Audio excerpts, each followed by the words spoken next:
Please subscribe to our channel, Pacific Front Untold, and be sure to leave a comment after watching a video. Mitsui and Mitsubishi are names that carry great prestige in the modern business world.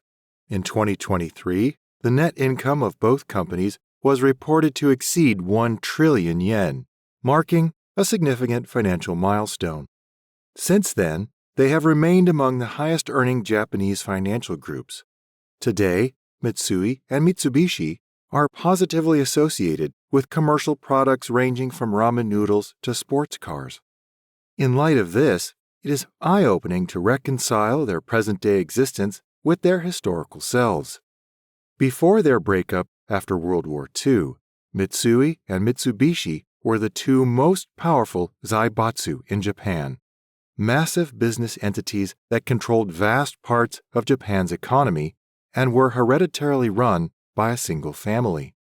The Zaibatsu, specifically Mitsui and Mitsubishi, directly advocated for Japanese imperial influence over China for half a century, and they engaged in war profiteering by funding and constructing Japanese measures and tools of war.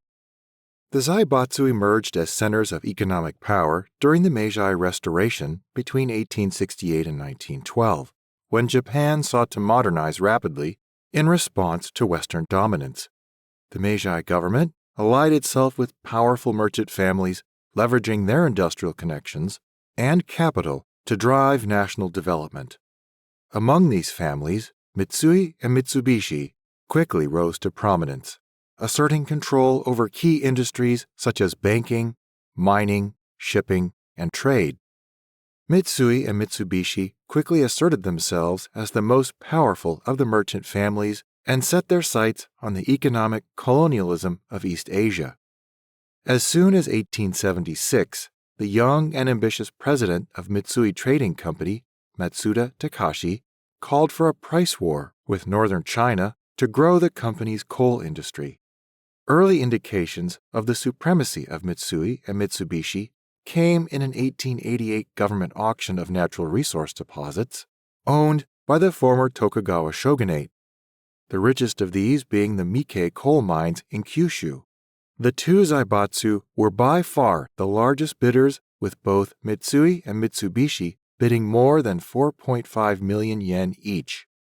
They continued to expand their reach over resources and industrial production, and upon moving into banking in the 1890s, they were able to begin funding large-scale armament for Japan's military operations. Most Americans are familiar with President Dwight D. Eisenhower's warning about the formation of a military-industrial complex, a phrase he used to describe the symbiotic relationship between a nation's military establishment and the businesses that supply its armaments. Eisenhower cautioned that this alliance could unduly influence government policy, often prioritizing profit over peace. From an analytical perspective, a similar dynamic can be observed in the role of Japan's Zaibatsu during the late 19th and early 20th centuries. The outbreak of the First Sino-Japanese War in 1894 marked a turning point for Mitsui and Mitsubishi, as they began to capitalize on their large-scale resource businesses. For Mitsui, lead from the Kamioka mines was used to mass-produce bullets. Sulfur from the Iwanabori mines was used to make gunpowder, and iron was forged in Kamaishi for the production of industrial and military infrastructure. Mitsubishi, meanwhile, expanded its coal sales market following the rapid growth in demand after the war began. Mines such as those in Takashima, Namazuda, Shinyu, Kokoyama, and Usui saw significant increases in production, further solidifying Mitsubishi's role in Japan's wartime economy. By the end of the First Sino-Japanese War in 1895, Mitsui and Mitsubishi had established themselves as the industrial foundations of Japanese militarism.